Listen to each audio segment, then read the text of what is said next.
नमस्कार दर्शकों, कृषि जागरण आपके लिए हमेशा नवीनतम पहल करता रहता है और फार्म पर जाकर किसानों से जहां आपको रूबरू करवाता है, वहीं कृषि क्षेत्र के विशेषज्ञों की क्या है राय, वो क्या विशेष जानकारी आप तक पहुंचाना चाहते हैं, वो हर जानकारी कृषि जागरण आप तक लेकर आता है।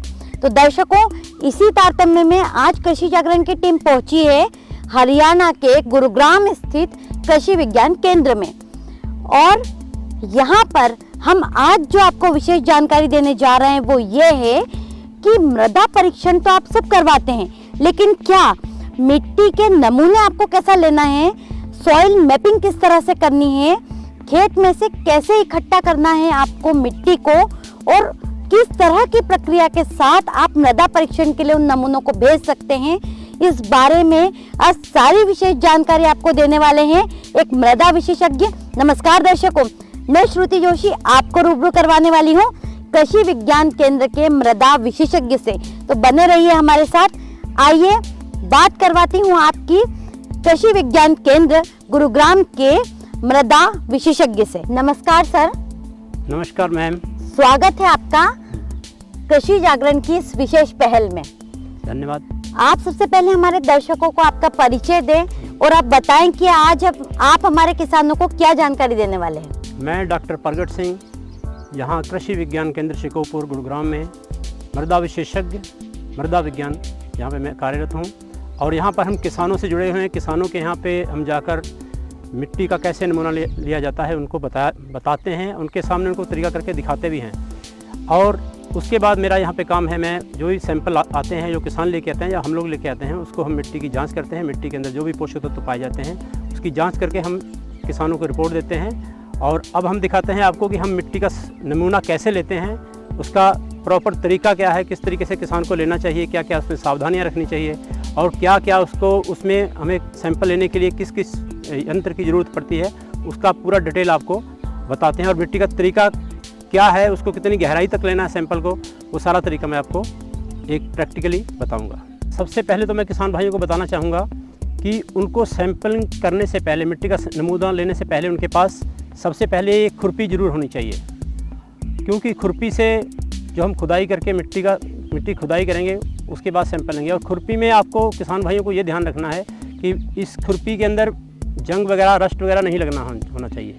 अगर कहीं इसमें जंग वगैरह लगा हुआ तो इसको अच्छी तरीके से, जो मिट्टी है मिट्टी के में अंदर अच्छी तरीके से इसको रगड़ के उसको साफ़ कर लें, ताकि उसके अंदर उसकी कुछ पार्ट ना आ पाए। मान लो ये आयरन की आपकी लोहे की खुरपी है, अगर उसमें अंदर रस्ट लगा होता तो जो भी आपका सैंपल आएगा, सैंपल में उसका नमूने का उस पर आयरन का प्रभाव आएगा। उसमें जो आयरन की अगर बाई चांस आपके खेत में कमी भी है, अगर आप वो साफ़ नहीं करेंगे तो उसमें उसका प्रभाव दिखाई देगा, मिट्टी के जो रिपोर्ट आएगी आपकी। और दूसरा, आपको इस तरीके की कोई ट्रे ले लीजिए, या ट्रे के अलावा आपके घर में बाल्टी है, एक साफ़ बाल्टी लेके उसका आप इस्तेमाल कर सकते हैं। इसमें हम जो मिट्टी का सैंपल इकट्ठा करेंगे, इसमें हम इकट्ठा करते रहेंगे। उसके बाद आपको एक ये थैली इस तरीके की ज़रूर चाहिए, क्योंकि सरकार ने आजकल पॉलीथीन पे बैन लगा रखा है, इसलिए कपड़े की जो थैली है वो इस्तेमाल करनी चाहिए। ये कृषि विभाग में, अगर आप अपने कृषि विभाग में जाते हैं तो वहाँ पे ऐसी थैलियाँ एक बनी मिल जाती हैं, वहाँ से भी आप ले सकते हो, नहीं तो मार्केट से आप इस तरीके की थैली ले सकते हो।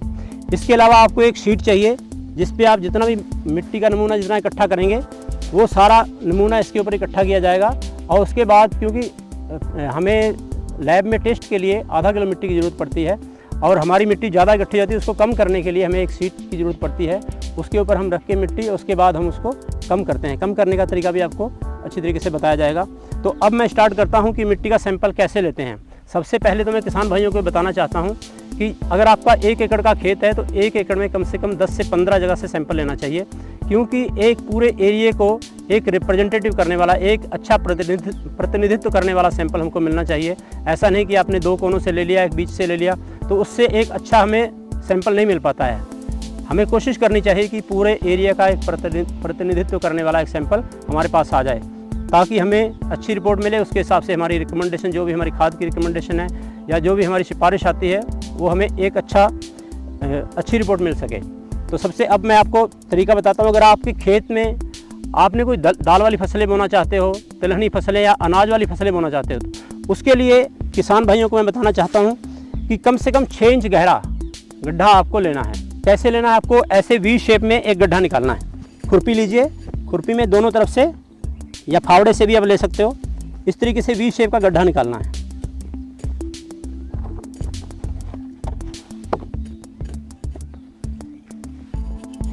ऐसे वी शेप का आपने ये गड्ढा निकाल लिया और इस गड्ढे की गहराई 6 इंच होनी चाहिए, क्योंकि पौधे की जो जड़ें हैं, जो अनाज वाली फसलें हैं, दाल वाली फसलें हैं, तेल वाली फसलें हैं, उनकी जड़ें जो है 6 इंच की गहराई से ही अपने जो पोषक तत्व लेती हैं मिट्टी के, वो सारे उतनी गहराई से पोषक तत्व लेती हैं। और इस तरीके से 6 इंच का गहरा गड्ढा आपने लेना है। और उसके बाद आपको देखना है कि ऊपर से आपने देखा है, मान लो 2 इंच चौड़ी परत ली है, तो ऊपर से नीचे तक 2 इंच चौड़ी परत लेनी है। अगर आपने 3 इंच चौड़ी ली है तो ऊपर से नीचे तक बराबर परत लेनी है। जैसे मान लो मैंने ये लगभग 2 इंच की चौड़ी परत ली है, तो इसको ऊपर से लेके नीचे तक बराबर परत लेनी है। पहले मैंने बीच की मिट्टी बाहर निकाल दी थी, अब ये 2 इंच चौड़ी मैंने परत ली और इसको एक हमने बाल्टी में या एक थैली में इसको अच्छी तरीके से भर लेते हैं। ऐसे ये जो मिट्टी जितनी भी आप आई अंदर, इस सारी मिट्टी को आप एक बाल्टी में भर लीजिए या इस टाइप की ट्रे है, ट्रे में भी आप डाल सकते हैं। अब हम इसी तरीके से हम दूसरी जगह पे जाएं, क्योंकि हमें 1 एकड़ में 10 से 15 जगह सैंपल लेना है और हमें जिग जैग तरीके से लेना है ताकि पूरा एरिया हमारा कवर हो जाए। तो अब हम दूसरी जगह चलते हैं सैंपल लेने के लिए। अब हम दूसरे पॉइंट पे आए हैं, एक जगह से हमने सैंपल ले लिया है, अब दूसरी जगह से भी हमें ऐसे ही सैंपल लेना है। ये मैं आपको बता रहा हूँ, जैसे आपका दलहनी फसलें हैं, तेल वाली फसलें हैं या अनाज वाली फसलें हैं, उसका तरीका है अभी। तो इसके लिए अब हम दूसरे स्पेस पे आए हैं। अब दूसरी जगह में हम आके अब दोबारा सैंपल ले रहे हैं, क्योंकि हमें 10-15 जगह सैंपल चाहिए और ये सैंपल जो है एक अच्छा प्रतिनिधित्व करने वाला सैंपल चाहिए। उसके लिए हम ये दूसरी जगह पे हम वैसे ही गड्ढा निकालते हैं जैसे हमने पहले गड्ढा किया था। और ये गड्ढा हमें यहाँ भी कम से कम 6 इंच गहरा गड्ढा निकालना है। 6 इंच गहरा गड्ढा वी शेप में निकालना है, ताकि और वी शेप में ऐसे गड्ढा निकाल के इसके अंदर की सारी मिट्टी हमने बाहर निकाल देनी है। अंदर इसकी बिल्कुल मिट्टी नहीं रहनी चाहिए। और 6 इंच गहरा जब गड्ढा निकाल दिया, उसके बाद हम क्या प्रोसेस करेंगे, फिर दोबारा से ऊपर से फिर 2 इंच या 3 इंच चौड़ी परत ऊपर से लेके बराबर नीचे तक लेनी है। देखिए, अगर आप इसको चौड़ा गड्ढा रखेंगे, अगर 3 इंच चौड़ी परत रखेंगे तो मिट्टी हमारे पास और ज़्यादा हो जाएगी। अगर 2 इंच काटेंगे तो मिट्टी थोड़ी कम रहेगी, अगर 1 इंच काटेंगे तो उससे भी कम रहेगी। तो ये आपके ऊपर है, आप कितना उसकी चौड़ाई कितना रखना चाहते हैं। अगर आप ज़्यादा चौड़ाई रखेंगे तो आपके पास मिट्टी का सैंपल बहुत ज़्यादा मात्रा में आ जाएगा। और मान लीजिए हमने ये 2 जगह से मिट्टी इकट्ठी की है, तो हमारे पास करीब 2-2.5 किलो मिट्टी हो चुकी है। ऐसे ही हम तीसरी जगह जाएंगे, तीसरी जगह, फिर चौथी जगह, फिर 5, 10, 15 जगह से ऐसे ही सैंपल हमने इकट्ठा करना है। तो अब हमारे यहाँ से हमने सैंपल ले चुके हैं, अब हम तीसरी जगह पे जा रहे हैं।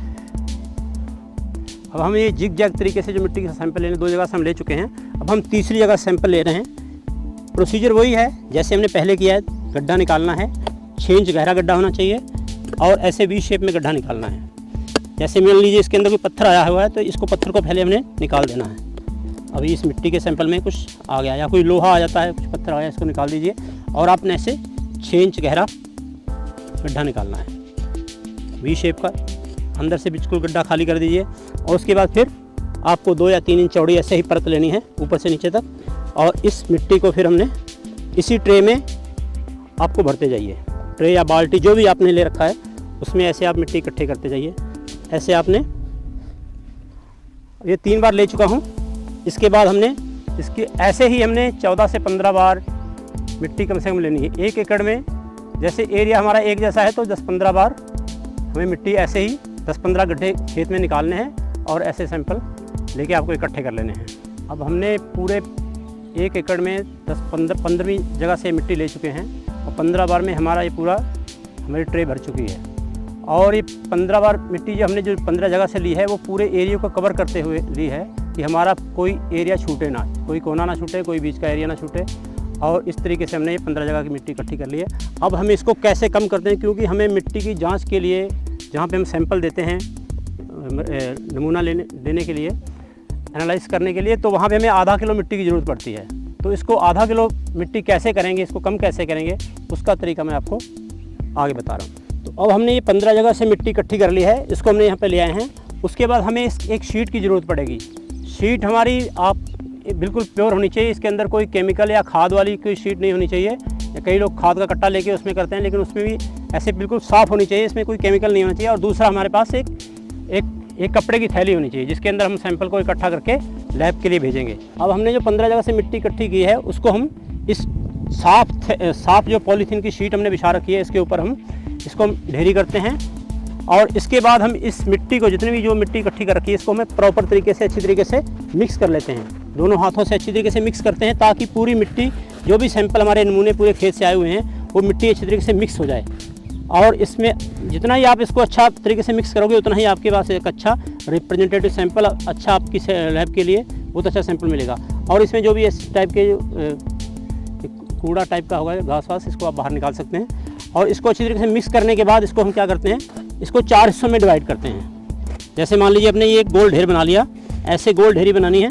गोल ढेरी बना के हमने इसको 4 हिस्सों में मिक्स कर बांटना है। जैसे मान लीजिए एक हमने लाइनिंग ये की है और एक हमने ये लाइन खींच दी है, 2 लाइन खींच दी है। इसके बाद आमने सामने के 2 हिस्से जो है इसको हम हटा देंगे। मान लो ये हिस्सा हमने एक हिस्सा हटा दिया, इस मिट्टी को हम बाहर कर देंगे बिल्कुल। और दूसरा इसके सामने का ये हिस्सा जो है इसको भी हम बिल्कुल बाहर कर दें, हटा देंगे। अब हमारे पास जितनी मिट्टी ली थी, मान लो आपने 15 जगह से मिट्टी ली, तो 15 जगह से हो सकता है आपके 15 किलो मिट्टी इकट्ठी हो जाए। तो जब आप इसको मिक्स करके आधा करेंगे तो आपके पास 7.5 किलो मिट्टी बच जाएगी। उसके बाद फिर आप इसको अच्छी तरीके से दोबारा से मिक्स करना है, दोबारा से फिर मिक्स करना है इसको अच्छी तरीके से, ताकि पूरी तरीके से मिक्स हो जाए मिट्टी। क्योंकि हर जगह मिट्टी में वेरिएशन बहुत ज़्यादा होता है, कहीं न्यूट्रिएंट्स कम होते हैं, कहीं ज़्यादा होते हैं। तो उसको इक्वल करने के लिए, देखने के लिए हम इसको बराबर मिक्स करते हैं। मिक्स करने के बाद फिर हम गोल ढेरी बनाते हैं। ऐसे गोल ढेरी बना के फिर इसको हम 4 हिस्सों में बांटते हैं। ऐसे 4 हिस्सों में बांट देंगे आमने सामने के। अब फिर आमने सामने के हमने 2 हिस्से फिर बाहर निकाल देने हैं। 2 हिस्से इसको हमने बाहर निकाल दिया।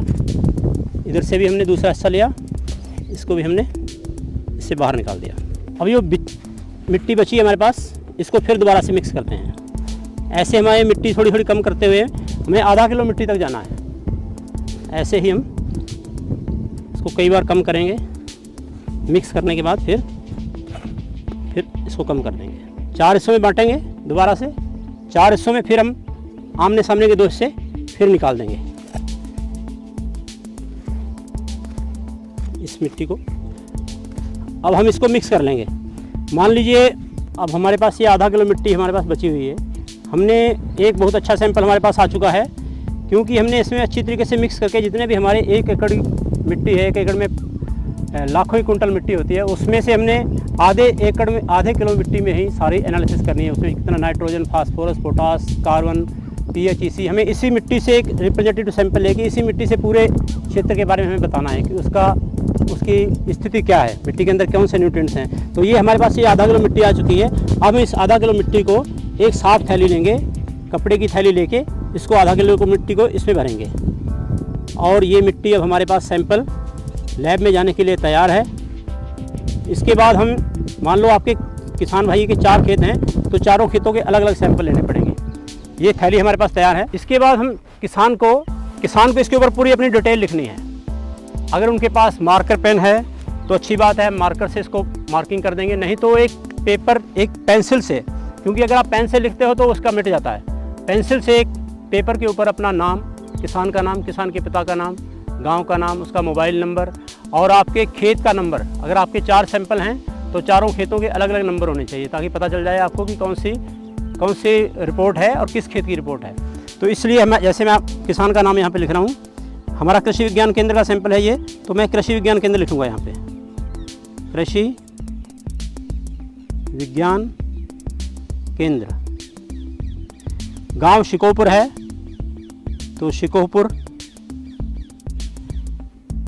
अब ये हमारा खेत है, अब ये हमारा 5 नंबर खेत है मान लीजिए, तो हम इसको 5 नंबर खेत डालेंगे। वैसे हमारे खेत में बहुत सारे नंबर हैं, तो हम अलग अलग खेतों के नंबर डालेंगे। अब इसके बाद किसान है तो किसान को अपना मोबाइल नंबर भी डालना चाहिए, क्योंकि कभी सैंपल में कुछ प्रॉब्लम आती है तो हम किसान से बात भी कर सकते हैं।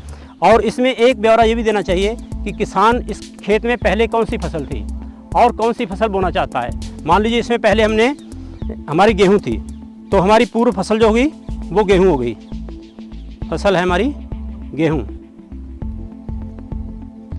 और आगे हम इसमें क्या बोएंगे, बोने वाली फसल।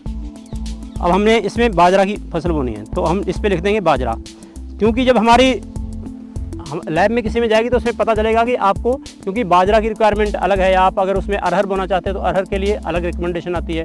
तो इसलिए फसल का नाम लिखना ज़रूरी है ताकि आपको पता चल जाए कि आपके खेत में किस चीज़ की कमी है और कितनी मिट्टी में कितना न्यूट्रिएंट्स, कितना खाद वगैरह आपको डालने हैं। तो इसलिए पूरा ब्यौरा के साथ आपको इस तरीके से सैंपल तैयार करना है और उसके बाद आपको कृषि विज्ञान केंद्र हर ज़िले में होता है, वहाँ पे आप सैंपल ले जा सकते हो, या यूनिवर्सिटी, स्टेट की यूनिवर्सिटी है, कहाँ भी आप सैंपल लेके इस मिट्टी की जांच करवा सकते हो, या स्टेट गवर्नमेंट में एक मृदा परीक्षण जो लैब होती है वहाँ पे भी इसकी आप जांच करवा सकते हो। हर ज़िले के अंदर ये होती हैं, आप कहीं भी करवा सकते हो। अब इस सैंपल तो आपने ले लिया है, लेकिन इसमें क्या क्या सावधानियाँ रखनी है इसका भी आपको ध्यान रखना है। आपने देखना है कि अगर आप खेत में कोई खाद डाली है, यूरिया, डीएपी या गोबर की खाद डाली हो, तो उससे पहले आपको सैंपल लेना है। खाद डालने के बाद आपको सैंपल नहीं लेना है। दूसरा, आपको खेत को चारों तरफ 2-2 मीटर जगह छोड़नी है। और तीसरा, आपको खेत में अगर कहीं पेड़ खड़ा हुआ है तो पेड़ के नीचे उसके पत्ते वगैरह झड़ते रहते हैं, तो वहाँ पे ज़्यादा न्यूट्रिएंट्स आ जाते हैं। इसलिए ये खेत के आसपास जहाँ पेड़ लगा हुआ, पेड़ के आसपास के क्षेत्र में आप छोड़ देना है, वहाँ से आपको सैंपल नहीं लेना है। और खेत में कहीं ढेर लगा रखा है किसी, जैसे आप गेहूँ की गहाई करते हैं, वहाँ पे गेहूँ का इकट्ठा ढेर लगाया जाता है, तो वो जगह है, वहाँ से आपको छोड़ते हुए ये सारी सावधानियाँ रखते हुए आपको सैंपल लेना है। और सबसे अच्छा समय जो है सैंपल लेने का, वो फसल कटने के बाद और अगली फसल बोने से पहले सबसे अच्छा समय होता है। इस समय आपको सैंपल ले लेना चाहिए। सर, आपने कृषि जागरण के माध्यम से हमारे किसान भाइयों को इतनी महत्वपूर्ण जानकारी दी, आपका बहुत बहुत धन्यवाद। मैं भी आपका बहुत बहुत धन्यवाद करता हूँ और कृषि जागरण टीम का बहुत बहुत धन्यवाद करता हूँ कि वो ऐसी अच्छी जानकारी किसानों तक पहुँचा रहे हैं। जी किसान भाइयों, तो आज हमने कृषि विज्ञान केंद्र गुड़गांव पहुंचकर आपको ये महत्वपूर्ण जानकारी दी कि आपको अपने खेतों में से कैसे लेना है मृदा के सैंपल, और मिट्टी परीक्षण के लिए, मिट्टी देने के लिए किन किन बातों का रखना है विशेष ध्यान। तो कृषि जागरण आपके लिए ऐसे ही स्पेशल वीडियो लेकर आता रहेगा, आपके लिए नॉलेजेबल जानकारी लेकर आता रहेगा, और हर वो जानकारी जो आपके लिए ज़रूरी है, आप जानना चाहते हैं, आप तक ज़रूर पहुंचाएगा। आप बने रहिए कृषि जागरण के साथ। नमस्कार।